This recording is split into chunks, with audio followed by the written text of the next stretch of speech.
अगर आप लोग क्रेडिट कार्ड अप्लाई करते हो और आपका क्रेडिट कार्ड रिजेक्ट हो जाता है, कहीं भी अप्लाई करने जाते हो हर जगह क्रेडिट कार्ड रिजेक्ट हो जाता है, तो ये वीडियो ज़रूर देखना। ये वीडियो आप ही के लिए बनी हुई है, क्योंकि मुझे पता है अगर कोई क्रेडिट कार्ड रिजेक्ट होता है तो कैसा लगता है, काफ़ी बुरा लगता है, क्योंकि पूरा फॉर्म भरना पड़ता है, फिर लास्ट में लिख के आता है कि सॉरी आपका कार्ड रिजेक्ट हो गया। तो ये चीज़ बहुत ख़राब लगती है।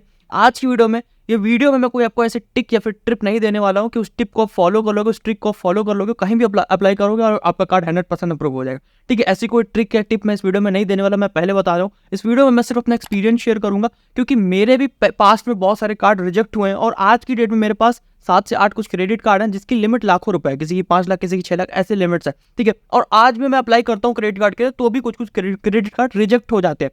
तो वो पूरा एक्सपीरियंस मैं आज वीडियो में शेयर करूंगा कि क्या चीज़ मैं फॉलो करता हूँ, क्या क्या चीज़ मैं फॉलो करता हूँ, क्या क्या चीज़ मैं ध्यान में रखता हूँ। ठीक है, वो पूरी चीज़, पूरा एक्सपीरियंस मैं आज वीडियो में आपको बताने वाला हूँ। इस वीडियो को देखने के बाद मैं ये इस चीज़ की तो गारंटी नहीं ले सकता कि आप कहीं भी अप्लाई करोगे और आपका 100% क्रेडिट कार्ड अप्रूव हो जाएगा, लेकिन ये चीज़ मैं ज़रूर कह सकता हूँ कि अब से इस वीडियो को देखने के बाद आपके जो रिजेक्शन के चांसेस होंगे वो ज़रूर कम हो जाएंगे, क्रेडिट कार्ड के रिजेक्शन के चांसेस कम हो जाएंगे। ठीक है, तो बस वीडियो को स्टार्ट करते हैं। क्रेडिट कार्ड के रिजेक्ट होने के कई सारे रीजंस होते हैं, लेकिन यहाँ पे मैं आपको 2 मेन रीजन बताने वाला हूँ क्रेडिट कार्ड रिजेक्ट होने के। पहला आपका सिबिल स्कोर और दूसरा आपका एज फैक्टर। ठीक है, रीजन कई सारे होते हैं, लेकिन जो सबसे मेन जो 2 रीजन होते हैं जिसकी वजह से क्रेडिट कार्ड रिजेक्ट होता है ज्यादातर, वो यही 2 रीजन होते हैं, आपका सिबिल स्कोर और आपका एज फैक्टर। और एक चीज समझाना चाहूंगा, क्रेडिट कार्ड रिजेक्शन को आप बिल्कुल ऐसे समझ सकते हो स्टॉक मार्केट के रिस्क की तरह। जैसे स्टॉक मार्केट में जो रिस्क होता है वो उसको आप कभी जीरो नहीं कर सकते, उसको आप कभी एकदम शून्य नहीं कर सकते, बिल्कुल उसी तरीके से आप क्रेडिट कार्ड के रिजेक्शन के चांसेस को कभी जीरो नहीं कर सकते, वो बिल्कुल सेम है। आप सिर्फ स्टॉक मार्केट के रिस्क को मैनेज कर सकते हो और कम कर सकते हो अपने स्किल से, अपने एक्सपीरियंस से। बिल्कुल उसी तरीके से आप क्रेडिट कार्ड के रिस्क को भी मैनेज कर सकते हो, सॉरी, क्रेडिट कार्ड के रिजेक्शन के चांसेस को मैनेज कर सकते हो, उसको कम कर सकते हो। आप कभी भी जीरो नहीं कर सकते क्रेडिट कार्ड के रिजेक्शन के चांसेस को, भले ही आपकी चाहे जितना बड़ा बिजनेस हो, चाहे जितना पैसा कमाते हो, चाहे जितना आपके पास पावर हो, लेकिन आपका क्रेडिट कार्ड रिजेक्ट हो सकता है। ठीक है, तो ये चीज़ आपको ध्यान में रखनी होगी, ये चीज़ ध्यान में रखकर आपको क्रेडिट कार्ड के लिए अप्लाई करना होगा। और एक चीज़ मैंने नोटिस करी है, या फिर आप सभी ने नोटिस करी होगी, कि आप कभी कदार क्रेडिट कार्ड अप्लाई करने जाते हो। ठीक है, आप कभी कदार, आप क्या बहुत सारे लोग करते होंगे कि जब क्रेडिट कार्ड अप्लाई करे, पूरा फॉर्म वगैरह भरा और लास्ट में तुरंत आ गया कि आपका कार्ड रिजेक्ट हो गया। ठीक है, कभी कदार ऐसा होता होगा, कभी कदार ऐसा भी होता होगा कि पूरा फॉर्म अप्लाई किया, अगले दिन केवाईसी हुई और 10-15 दिन तक वेट हुआ, फिर बाद में जाके पता चला कि आपका कार्ड रिजेक्ट हो गया। ठीक है, तो ये 2 सिचुएशन बनती है। पहली सिचुएशन में क्या हुआ कि आपको तुरंत ही पता चलेगा कि आपको कार्ड नहीं मिलेगा, आपको गेट से बाहर निकाल दिया गया। और दूसरी सिचुएशन में ये हुआ कि आपको थोड़ा दिन तक वेट कराया गया, फिर उसके बाद आपको बोला कि आपका कार्ड रिजेक्ट होगा। ठीक है, ये पूरी चीज़ें मैं अभी आपको बहुत अच्छी तरीके से समझाने वाला हूँ एक चार्ट के थ्रू, जो कि मैंने बनाया हुआ है। जो चीज़ मैं पूरा अपने से बनाया हूँ चार्ट, कहीं से आपको नेट पे कहीं पे कुछ भी नहीं मिलेगा। ये चार्ट मैंने सिर्फ अपने एक्सपीरियंस के बेसिस बनाया हुआ है, और ये मोस्ट ऑफ द केसेस में चार्ट फॉलो होता है। 100% केस में तो नहीं, पर लेकिन मोस्ट ऑफ द केसेस में चार्ट फॉलो होता है। तो क्या है भी आपको बताता हूँ। ठीक है, तो अब हम आगे बढ़ते हैं, चलते हैं चार्ट की तरफ। चार्ट मैंने जो बनाया वो लगा दिया स्क्रीन पर। ये चार्ट सिर्फ आपको समझाने के लिए है, एग्जैक्टली ऐसी चीजें नहीं काम करती। ऊपर ऊपर से आप समझ सकते हो इस तरह की चीजें काम करती हैं। अगर आप इस चार्ट को समझ जाओगे तो आपको समझ में आ जाएगा एग्जैक्टली आपको करना क्या है, ऊपर ऊपर की बेसिक चीजें आपको समझ में आ जाएंगी। तो इस चार्ट को अभी मैं समझाऊंगा, एक चीज बताऊंगा तो आपको और अच्छी चीजें समझ में आएंगी। इस चार्ट को मैंने कोशिश किया है कि स्टोरी के फॉर्म में बनाऊं, और स्टोरी की फॉर्म में आपको समझाने की पूरी कोशिश करी है। रियलिटी में जो चीजें होती हैं बहुत ही फॉर्मल और बहुत ही प्रोफेशनल तरीके से बैंक में काम करती है। तो ये चीज़ आपको सिर्फ समझाने के लिए, लेकिन अगर आप इस चीज़ को समझ जाओगे तो आपको एग्जैक्टली समझ में आ जाएगा कि आपको करना क्या है। ठीक है, तो अब चलते हैं चार्ट की तरफ, और आपको ये जो चीज़ है उसको मैं स्टोरी में समझाने की कोशिश करूंगा। तो ये चार्ट अगर आपके सामने आ रहा होगा तो आप इसमें देखो डॉट डॉट से सर्कल बना हुआ है। तो जो डॉट डॉट से सर्कल है, ये समझो कि एक बैंक का महल होता है। ठीक है, बैंक का एक महल है, अलग अलग बैंक के अलग अलग महल है। ठीक है, तो आप समझो कि आप जिस बैंक में अप्लाई करो क्रेडिट कार्ड के लिए, उसका महल है। इसके अंदर की जो चीज़ें हैं, ये जो डॉट डॉट सर्कल बना हुआ है, इसके अंदर का जितना भी पार्ट है वो बैंक के महल के अंदर का पार्ट है। आपको इस महल के अंदर एंटर करना है, आपका गोल है, आपका लक्ष्य है, आपका एम बोल सकते हो कि आपको इस महल के, ये जो बैंक का महल है जिसमें आप क्रेडिट कार्ड के लिए अप्लाई करो, उसके अंदर आपको एंटर करना है और इसके आखिरी पॉइंट तक जाना है। आप आखिरी पॉइंट पे जैसे ही पहुंचोगे आपको आपका क्रेडिट कार्ड मिल जाएगा। ठीक है, ये तो पूरी कहानी है। ये कहानी ये है कि आपको इस महल में घुसना है और आखिरी पॉइंट पे जाना है और उस कार्ड को लेना है, या फिर जो भी बोलो अपनी रानी को लेना है, आप कुछ भी बना सकते हो स्टोरी। ठीक है, तो आपको उस कार्ड को लेना है लास्ट में जाके, तो वो लास्ट में आपको मिलेगा। तो कैसे कहानी शुरू होती है, सबसे पहले गेट पे आते हैं। तो अभी तक जो इसके पहले मैंने आपको एक चीज़ बताई थी कि कभी कदार आपके साथ ऐसा होता होगा ना कि आप अप्लाई किए क्रेडिट कार्ड के लिए, आपने कुछ फॉर्म वगैरह भरा और तुरंत रिजेक्ट हो गया। और ज़्यादातर जो रिजेक्शन होता है, रिजेक्शन के पहले ऐसा कुछ लिख के आता है कि हम आपके क्रेडिट स्कोर या फिर आपके सिबिल स्कोर में कुछ चीज़ें चेक कर रहे हैं। ठीक है, ऐसा कुछ लिख के आता है, फिर अचानक से लिख के आता है सॉरी हम आपके कार्ड को अप्रूव नहीं कर सकते। ठीक है, अगर ऐसा होता है कि अप्लाई करते वक्त ही रिजेक्ट होता है तो इसका मतलब है कि बैंक ने आपको दरवाजे से ही भगा दिया, अपने गेट से ही भगा दिया। जब वो चेक करता है कि हम आपके सिबिल स्कोर को चेक कर रहे हैं या फिर आपके सिबिल के डेटा को चेक कर रहे हैं, तो वो आपके सिबिल स्कोर को ही चेक कर रहा होता है, सिबिल के डेटा को ही चेक कर रहा होता है, और एज फैक्टर भी होता है। ठीक है, अगर आपका एज ही कम है, बैंक ने 21 साल सेट किया है मिनिमम, हमको जो कार्ड होल्डर चाहिए 21 साल होना चाहिए, और आपका एज ही 19 साल है 20 साल है, तो आपको गेट से भगा देगा। और अगर वहाँ पे आपका कुछ बैंक ने कुछ स्कोर लगा के रखा हुआ है कि आपका मिनिमम इतना स्कोर होना चाहिए और आपका उतना स्कोर नहीं है, तो भी बैंक आपको गेट से भगा देगा, अपने महल में घुसने ही नहीं देगा। ठीक है, तो अब हम चलेंगे अगले प्रोसेस पे।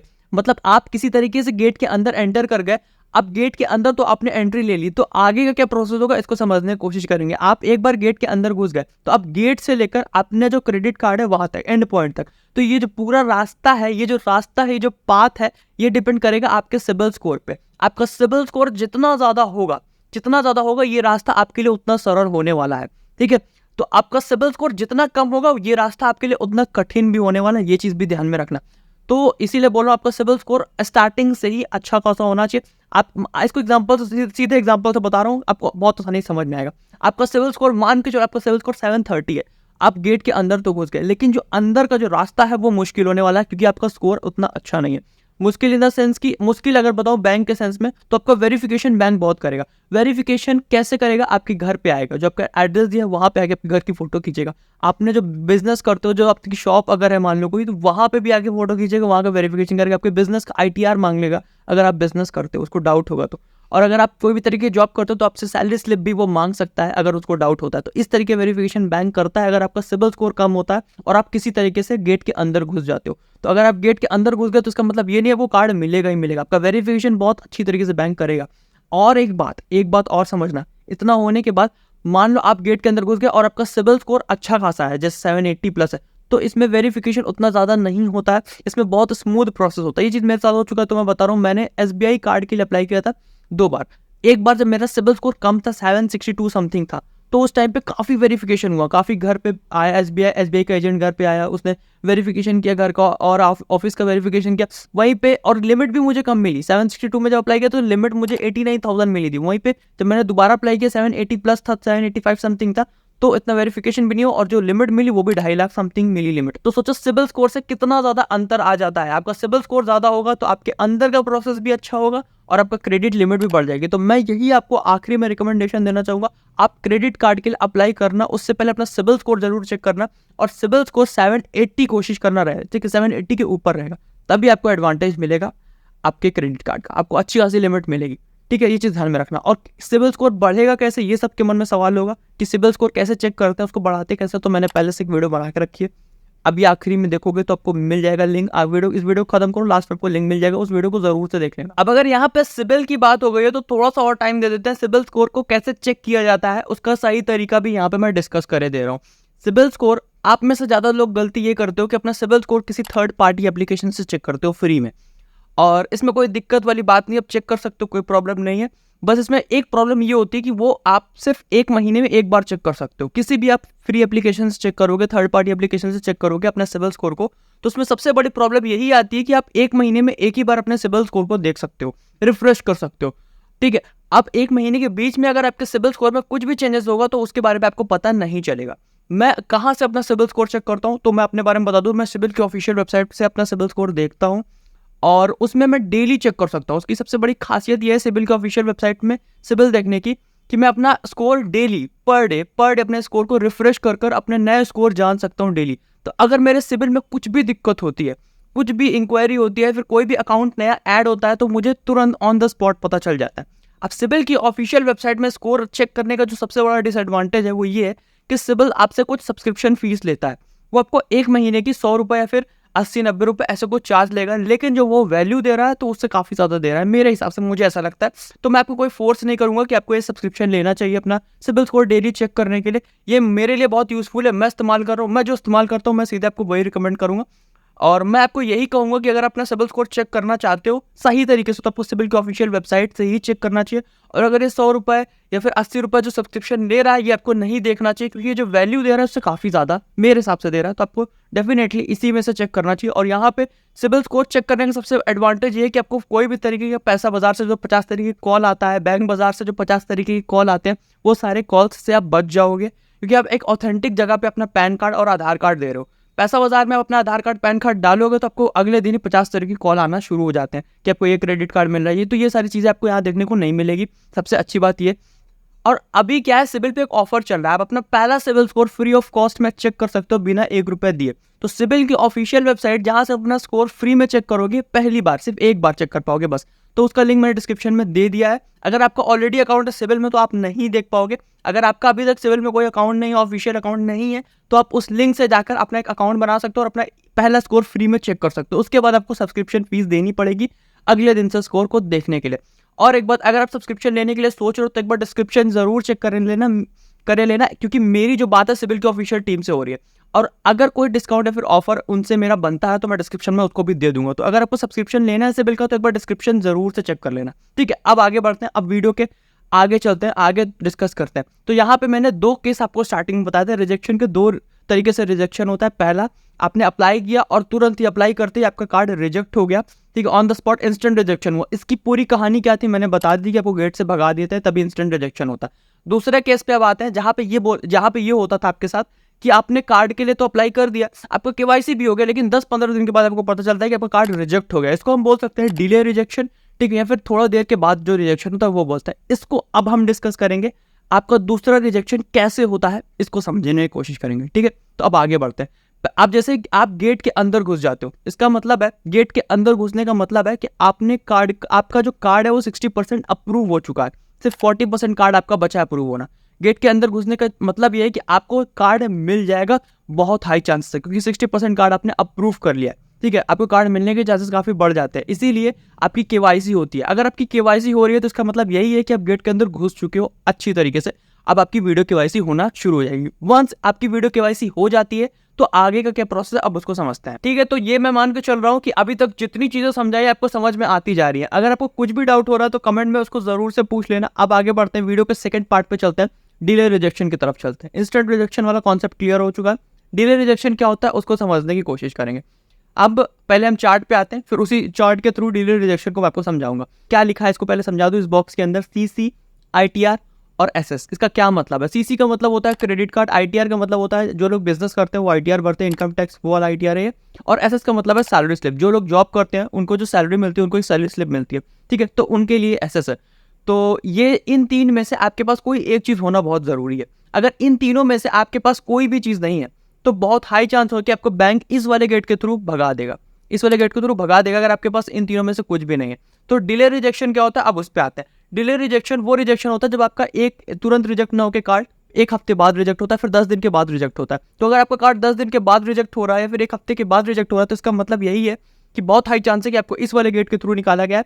आपके पास इनमें से शायद कुछ भी नहीं है, या फिर अगर है उतना नहीं है जितना बैंक को चाहिए, ठीक है, इस वजह से आपको इस वाले गेट के थ्रू निकाला गया। इसी को बोलते हैं डिले रिजेक्शन, और ये इसी वजह से होता है। तो इसका कॉन्सेप्ट मैं मान के चलो आपको समझ में आ चुका है। अब सीसी को थोड़ा सा और डिटेल में समझते हैं। जो आपका क्रेडिट कार्ड है वो कैसा होना चाहिए। आपके पास ऑलरेडी क्रेडिट कार्ड होना चाहिए नया क्रेडिट कार्ड अप्लाई करने के पहले। तो जो क्रेडिट कार्ड होना चाहिए उसके क्या फीचर्स है उसको समझते हैं। आपके पास जो पहले से क्रेडिट कार्ड होगा उसकी लिमिट कम से कम 50,000 होनी चाहिए, और साथ ही साथ जो क्रेडिट कार्ड आपके पास पहले से होगा वो कम से कम 6 महीने पुराना होना चाहिए, कम से कम 6 महीने पुराना होना चाहिए, और उसके साथ साथ वो ब्रांडेड होना चाहिए, को ब्रांडेड नहीं होना चाहिए। अब ब्रांडेड और को ब्रांडेड क्रेडिट कार्ड्स के बीच में क्या डिफरेंस है उसको समझते हैं। ब्रांडेड क्रेडिट कार्ड्स वो क्रेडिट कार्ड्स होते हैं जिसमें सिर्फ बैंक का नाम होता है। को ब्रांडेड क्रेडिट कार्ड्स वो क्रेडिट कार्ड होता है जिसमें बैंक के अलावा दूसरे ब्रांड्स का भी नाम होता है, जैसे कि Flipkart, axis bank credit card, ये को ब्रांडेड क्रेडिट कार्ड है। इसमें आपका फ्लिपकार्ट दूसरा ब्रांड है उसका भी नाम जुड़ा है और एक्सिस बैंक का भी नाम जुड़ा है। अमेजॉन पे क्रेडिट कार्ड और आपका स्विगी HDFC क्रेडिट कार्ड, ये सारे को ब्रांडेड क्रेडिट कार्ड्स हैं। और वहीं पे ब्रांडेड की बात करें तो आपका एक्सिस बैंक का neo credit card, axis bank का माइजोन क्रेडिट कार्ड, ये सारे आपके ब्रांडेड क्रेडिट कार्ड्स में आ जाएंगे, ठीक है। तो ये डिफरेंस है ब्रांडेड और को ब्रांड के बीच में। तो आपके पास ब्रांडेड कार्ड्स होने चाहिए, उसकी ज्यादा वैल्यू होती है बैंकिंग वर्ल्ड में। मैं मान के चल रहा हूँ कि ये चीज़ आपको समझ में आ चुकी है। और अगर आपकी चीज़ें सारी चीज़ें सही होती हैं, ठीक है, सारी चीज़ें एकदम परफेक्ट रखते हो, जितना बैंक को चाहिए उतना रखते हो, तो आपका कार्ड A से होता है अप्रूव, और आपको जो है आपका कार्ड आपका मिल जाएगा। आपको आपकी रानी मिल जाएगी, अपने महल पे आपको अब किरानी मिल जाएगी। ठीक है, तो ये पूरी कहानी थी। और आर का मतलब होता है रिजेक्शन। आर का मतलब कोई गंदी चीज़ नहीं है, कोई गंदा कमेंट मत लगना, यहाँ पे आर का मतलब रिजेक्शन है। ठीक है, तो ये चीज़ मैं मान के चलो आपको समझ में आ चुका है। ये पूरी चार्ट की कहानी थी, यहाँ तक चार्ट खत्म हो चुका है। अब प्रॉब्लम्स पे चलते हैं। 2 प्रॉब्लम मैंने निकाल के रखी, उसको मैं भी डिस्कस करूंगा, तो उसको आप समझने की कोशिश करना। वो प्रॉब्लम मेरे को पता है, वो प्रॉब्लम बहुत सारे लोग फेस कर रहे होंगे। वो प्रॉब्लम सुनोगे तो आपको खुद ही रिलेट करोगे और उसका सॉल्यूशन आपको इस वीडियो में जरूर से मिलेगा। अब चलते हैं पहली प्रॉब्लम की तरफ। बहुत सारे लोग ऐसे होंगे जिनके पास इनमें से आईटीआर और सैलरी स्लिप होगा। ठीक है, या तो आईटीआर होगा तो सैलरी स्लिप होगा, बट उनके पास क्रेडिट कार्ड नहीं है। अगर आपके पास क्रेडिट कार्ड ही नहीं है तो आपका सिबिल ही नहीं होगा। ठीक है, आपका लो सिबिल नहीं होगा, आपका नो सिबिल होगा, मतलब आपके पास सिबिल होगा ही नहीं। जब आपके पास सिबिल ही नहीं होगा तो आपको गेट से भगा दिया जाएगा। गेट से ही भगा दिया जाएगा क्योंकि वहाँ सिबिल रखता है। गेट के अंदर घुसोगे तब आपका आईटीआर या सैलरी स्लिप कोई देखेगा ना। तो मैं मान के चल रहा हूँ कि कुछ ऑडियंस होगी जिनको ये पहली वाली प्रॉब्लम होगी। ठीक है, तो इसका क्या सोल्यूशन है अभी बाद में दूंगा। दूसरी प्रॉब्लम ये हो सकती है कि कुछ लोग ऐसे भी होंगे, कुछ के ज़्यादातर लोग ऐसे होंगे जिनके पास इन तीनों में से कुछ भी नहीं है। ना उनके पास क्रेडिट कार्ड है, ना उनके पास सैलरी स्लिप है, ना उनके पास आईटीआर है। ठीक है, उनके पास कुछ भी नहीं है लेकिन उनको क्रेडिट कार्ड चाहिए। ठीक है, तो सेम प्रॉब्लम इनके साथ भी होगी। अगर आपके पास क्रेडिट कार्ड ही नहीं है तो आपके पास सिबिल स्कोर ही नहीं होगा। तो यहाँ पे दोनों केस में नो सिबिल वाली प्रॉब्लम है, लो सिबिल वाली प्रॉब्लम नहीं है। लो सिबिल जो प्रॉब्लम है वो अलग प्रॉब्लम है, उसकी वीडियो आप ये वाली देख लो तो आपको सोल्यूशन मिल जाएगा। यहाँ पे मैं नो सिबिल की बात करने वाला हूँ। मतलब अभी तक आपने कोई क्रेडिट वाला अकाउंट ही नहीं बनाया, फिर आपने क्रेडिट की दुनिया में पैर ही नहीं रखा, इसीलिए आपका सिबिल नो है। और अब कहीं भी अप्लाई करोगे आपको गेट से बाहर निकाल दिया जाएगा। यहाँ पे मैं प्री अप्रूव्ड ऑफर की बात नहीं कर रहा हूँ, वो एक अलग गेम है, वो एक अलग कहानी है। प्री अप्रूव्ड ऑफर जो बैंक से आपको मिलता है उसमें वो अलग प्रोसेस है, उसका यहाँ कोई लेना देना नहीं। आप बैंक की वेबसाइट पे जाके जब खुद से क्रेडिट कार्ड के लिए अप्लाई करते हो तो उसके लिए आपके पास सिबिल प्रॉपर होना चाहिए। ठीक है, तो यहाँ पे वो बात हो रही है, तो उससे मत कनेक्ट करना है, इसको पहले बता दे रहा हूँ। ठीक है, तो यहाँ पे मैं नो सिबिल जो जिनको नो सिबिल वाली प्रॉब्लम है, अब उसका सोल्यूशन मैं यहाँ पे देने वाला हूँ। 2 प्रॉब्लम्स मैंने बताई, दोनों में नो सिबिल की प्रॉब्लम थी। उसका सोल्यूशन क्या है वो अब शुरू करने जा रहा हूँ, तो उसको ध्यान से सुनना। नो सिबिल की जो प्रॉब्लम है वो सॉल्व करने का सबसे आसान तरीका मैं अभी बताने वाला हूँ इस वीडियो में। सिबिल अगर आपके पास नहीं है तो सिबिल बनाने के लिए आपको क्रेडिट कार्ड चाहिए, और क्रेडिट कार्ड लेने के लिए आपके पास सिबिल होना चाहिए। तो ये चिकन और एग वाली प्रॉब्लम है। ठीक है, ये बहुत बड़ी दिक्कत है। आपके पास क्रेडिट कार्ड नहीं है इसलिए आपका सिबिल नहीं बन पा रहा, और आपके पास सिबिल नहीं है क्योंकि आपके पास क्रेडिट कार्ड नहीं है। तो ये चिकन और एग वाली प्रॉब्लम कैसे सॉल्व होगी ये मैं बताने वाला हूँ। अब सिबिल सिर्फ क्रेडिट कार्ड से नहीं बनता। सिबिल आप कोई भी लोन लोगे उससे बन जाएगा। वो पर्सनल लोन, होम लोन, कोई सा भी लोन ले लो आप बन जाएगा। आप कार लोन भी ले लो उससे भी आपका सिबिल बन जाएगा। लेकिन यहाँ पे कोई बेवकूफ़ ही होगा जो कार लोन या फिर होम लोन लेगा सिर्फ सिबिल को बनाने के लिए। ठीक है, अगर आपको सिबिल को बनाना है तो यहाँ पे मैं 2 सबसे ईजी तरीका बताने वाला हूँ जिससे आप अपने सिबिल को बना सकते हो। सबसे ईजी तरीका बताऊंगा, एकदम ईजी, एकदम फ्री, कुछ पैसा नहीं लगने वाला। तो 2 सबसे ईजी और सबसे अच्छा तरीका जो मुझे लगता है वो मैं बताने वाला हूँ। पहला पे लेटर और दूसरा FD credit card. FD credit card and पे लेटर बहुत ही ईजी और बहुत ही अच्छा तरीका अपने सिबिल को बिल्डअप करने के लिए। या इसमें जो सबसे इजी तरीका है वो पे लेटर। पे लेटर में आपको कुछ भी नहीं करना, सिर्फ अपना अकाउंट बनाना है। 1 रुपया डालने की जरूरत नहीं, सिर्फ अपना अकाउंट बना के छोड़ दो। एक दो बार इस्तेमाल करो और छोड़ दो, आपका सिबिल ऑटोमेटिकली बनना शुरू हो जाएगा। तो ये बहुत अच्छा तरीका है। मेरा जो सिबिल है, मगर मैं अपने सिबिल स्कोर पे जाता हूँ और अपने क्रेडिट एज देखता हूँ तो 4 साल दिखा रहा है। तो 4 साल पहले मैंने कोई क्रेडिट कार्ड लिया था? नहीं लिया भाई। मैंने 1-2 साल ही हुआ क्रेडिट कार्ड लेना शुरू किया, उसके पहले मैं कभी क्रेडिट कार्ड लिया ही नहीं। तो जो 4 साल क्यों दिखा रहा है? 4 साल इस वजह से दिखा रहा है क्योंकि मैंने एक पे लेटर अकाउंट बनाया था 4 साल पहले, जिसकी वजह से आज जो मेरी क्रेडिट हिस्ट्री है वो 4 साल की हो गई है और वो मेरे सिबिल को काफी अच्छी तरीके से ग्रो कर रही है। ठीक है, तो ये फायदा होता है अगर आप पे लेटर अकाउंट बना लेते हो। तो यहाँ पे जो मैं पे लेटर इस्तेमाल कर रहा हूँ वो ट्रांजेक्टिव टेक्नोलॉजी लिख के आ रहा है। ये मोबीक्विक का ही है, मोबीक्विक जिप का ही है, बहुत ट्रस्टेड है क्योंकि ये ट्रांजेक्टिव टेक्नोलॉजी की तरफ से आता है, तो मैं उस पर काफी भरोसा करता हूँ। तो मैंने उस पर अकाउंट बनाया था, तो उसका लिंक मैं डिस्क्रिप्शन में दे दूंगा। अगर आपको उसको बनाना है उस पर अकाउंट तो आप उस पर चेक कर सकते हो, क्योंकि मैं इस पर बना के रखा हूँ, तो मैं वही चीज आपको रिकमेंड कर रहा हूँ। और इसमें कोई 250 रुपये कुछ ऑफर चल रहा था, जो भी चीज था मैंने डिस्क्रिप्शन में डाल दिया। अगर आपको बनाना है तो एक बार डिस्क्रिप्शन जरूर से चेक कर लेना। ठीक है, अब आगे चलते हैं, एफडी क्रेडिट कार्ड्स की तरफ चलते हैं। अभी थोड़ी देर पहले जो प्रॉब्लम नंबर 1 की बात हो रही थी वो वाली प्रॉब्लम आपकी पे लेटर से सॉल्व हो जाएगी। अब प्रॉब्लम नंबर 2 पे आते हैं, मतलब वो प्रॉब्लम जिसमें आपके पास ना क्रेडिट कार्ड है, ना आईटीआर है और ना ही सैलरी स्लिप है। तो उनके लिए क्या सॉल्यूशन है वो मैं अभी बताने वाला हूँ। ये एफडी क्रेडिट कार्ड्स पे आते हैं। एफडी क्रेडिट कार्ड इस सारी चीज का सॉल्यूशन है। अगर आपकी प्रॉब्लम कोई सी भी हो, इस सॉल्यूशन से सब सॉल्व हो जाएगा। एफडी क्रेडिट कार्ड से सारी चीजें सॉल्व हो जाएंगी। कैसे? एफडी क्रेडिट कार्ड क्या होता है पहले इसको समझते हैं। एफडी क्रेडिट कार्ड वो क्रेडिट कार्ड होते हैं जो कि आपको एफडी के बेसिस पे मिलते हैं। आप जितने रुपए की एफडी कराओगे उसी हिसाब से आपको क्रेडिट लिमिट मिलेगी आपके कार्ड की। ठीक है, तो ये credit card secure credit card होते हैं, सिक्योर्ड लोन के अंदर आते हैं। सिर्फ आपका सिबिल स्कोर बनता ही नहीं है बल्कि बहुत तेजी से बढ़ता है अगर आप एफडी क्रेडिट कार्ड्स ले लेते हो। और यहाँ पे एफडी क्रेडिट कार्ड्स मैं क्यों बोल रहा हूँ आपको लेने के लिए, इससे आपके एक तीर से 2 निशाने लगेंगे। पहला, आपका सिबिल स्कोर भी बनेगा, बूस्ट भी होगा, और दूसरा, आपका जो बीच में प्रोसेस है जहाँ पे सीसी मांगता है वहाँ पे आपको सीसी मिल जाएगा, आपको क्रेडिट कार्ड मिल जाएगा, जिसके बेसिस पे आप कार्ड टू कार्ड नया कार्ड भी अप्लाई कर सकते हो। तो इसकी क्या पूरी टर्म्स एंड कंडीशन है वो समझने की कोशिश करेंगे। मतलब आपको जब आप एफडी क्रेडिट कार्ड के लिए अप्लाई करने जाओ तो आपको क्या क्या चीज़ों को ध्यान में रखना होगा वो समझेंगे, सीधी बात से बताओ तो अगर आप कोई भी एफडी क्रेडिट कार्ड के लिए अप्लाई करने जाओ तो सबसे पहले कोशिश करना उसकी जो लिमिट लो वो ज़्यादा से ज़्यादा लेने की कोशिश करो। मतलब आप ज़्यादा से ज़्यादा अमाउंट की एफडी करवाने की कोशिश करो, जैसे 50,000 60,000, कम से कम 50 से 60,000 की एफडी आप करवाओ। उसी बेसिस पर जो आपको लिमिट मिलेगी वो 50 से 60,000 के बीच में लिमिट मिलेगी। और आपको उस कार्ड को कम से कम 6 महीने के लिए इस्तेमाल करना है ताकि वो कार्ड पुराना हो। आपका उसी 6 महीने के दौरान आपका सिविल स्कोर भी काफ़ी बढ़ जाएगा और आपके पास ऑलरेडी एक कार्ड होगा जो कि 6 महीने पुराना हो जाएगा। और एक बात आप ये बहुत कान खोल के सुन लेना, बहुत इंपॉर्टेंट बात बताने जा रहा हूँ। आप जब भी एफडी क्रेडिट कार्ड्स के लिए अप्लाई करो कोशिश करो जो आपका कार्ड हो वो ब्रांडेड हो, को ब्रांडेड ना हो। को ब्रांडेड क्रेडिट कार्ड मार्केट में बहुत सारे हैं जो कि एफडी के बेसिस पे मिलते हैं, जैसे कि आपका स्लाइस कार्ड हो गया, आपका वन कार्ड जो कि कितना फेमस है, ये को ब्रांडेड कार्ड है जो कि एफडी वाला है। आपको कोशिश करिए ब्रांडेड क्रेडिट कार्ड लेने की जो कि एफडी वाले हो, जैसे कि आपका एसबीआई का उन्नति कार्ड हो गया, आईसीआईसी का प्लेटिनम चिप क्रेडिट कार्ड हो गया और यहाँ पे आपका आईडीएफसी का वाव क्रेडिट कार्ड हो गया। ये सारे ब्रांडेड एफडी कार्ड्स हैं। आपको कोशिश करनी है इन्हीं में से कोई एक कार्ड लेने की। यहाँ पे जो सबसे आसान तरीके से आपको मिल सकता है वो आईडीएफसी का मिल सकता है। अगर आप एसबीआई का लेने जाओगे तो उसमें लिए आपको ब्रांच में विजिट करना पड़ेगा। आईसीआईसी में भी बहुत झंझट है, उसमें भी ब्रांच से जाना पड़ेगा, अकाउंट वगैरह आपका होना चाहिए पहले से, ये सारी झंझट है। लेकिन आईडीएफसी वाव में आपको कोई झंझट नहीं, आपको सिर्फ कुछ क्लिक्स में आपका अकाउंट खुल जाएगा, आपको एफडी हो जाएगी, on the spot online FD हो जाएगी। अब बात करेंगे हम आईडीएफसी वाव क्रेडिट कार्ड के कुछ फीचर्स के बारे में। ये क्रेडिट कार्ड मिलता है आपको लाइफ टाइम फ्री, मतलब इसमें आपको एक भी रुपया ज्वाइनिंग फीस देने की जरूरत नहीं, ना ही किसी भी तरीके आपको एनुअल फीस इस कार्ड में देने की जरूरत है। ये कार्ड पूरी तरीके से फ्री मिलता है। और प्लस उसके साथ इसके हम क्रेडिट फीचर्स की बात करें, क्रेडिट लिमिट की बात करें तो जितने रुपए की आप एफडी कराओगे उतने का आपको क्रेडिट लिमिट मिलेगा। अगर आप 50,000 की एफडी कराओगे तो आपको 50,000 की क्रेडिट लिमिट मिलेगी।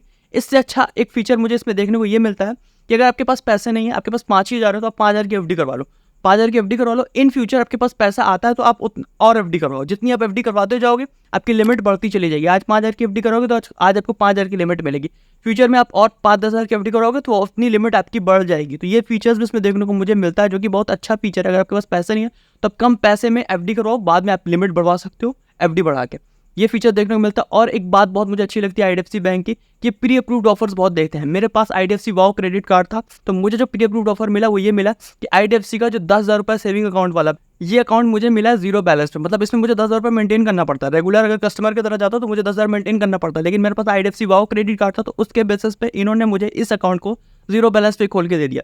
ये बहुत अच्छा फीचर मुझे लगा आईडीएफसी का, आईडीएफसी की तरफ से ऑफर मुझे मिला। तो ये इस तरह की प्री अप्रूव्ड ऑफर भी आपको मिल सकते हैं। ऐसा प्री अप्रूव्ड ऑफर भी मिल सकता है जिसमें आपको कोई दूसरा क्रेडिट कार्ड भी मिल जाए आईडीएफसी का। तो इस तरह के भी ऑफर्स आपके पास आ सकते हैं। तो ये सारे फीचर थे आईडीएफसी क्रेडिट कार्ड के जो मुझे मिले और मैं जो चीज़ मैं जानता था मैंने बता दिया। और फीचर्स, रिवॉर्ड पॉइंट, ये सारी चीज़ें मैंने डिस्क्रिप्शन में दे दिया। इसको अप्लाई करने का लिंक भी मैंने डिस्क्रिप्शन में दे दिया। अगर आपको जानना है और इसके बारे में तो एक बार डिस्क्रिप्शन जरूर पढ़ लेना। और बस आज की वीडियो में इतना ही। ये वाली वीडियो ज़रूर से देख लेना, मैं बताऊँ आपसे इसी वीडियो में।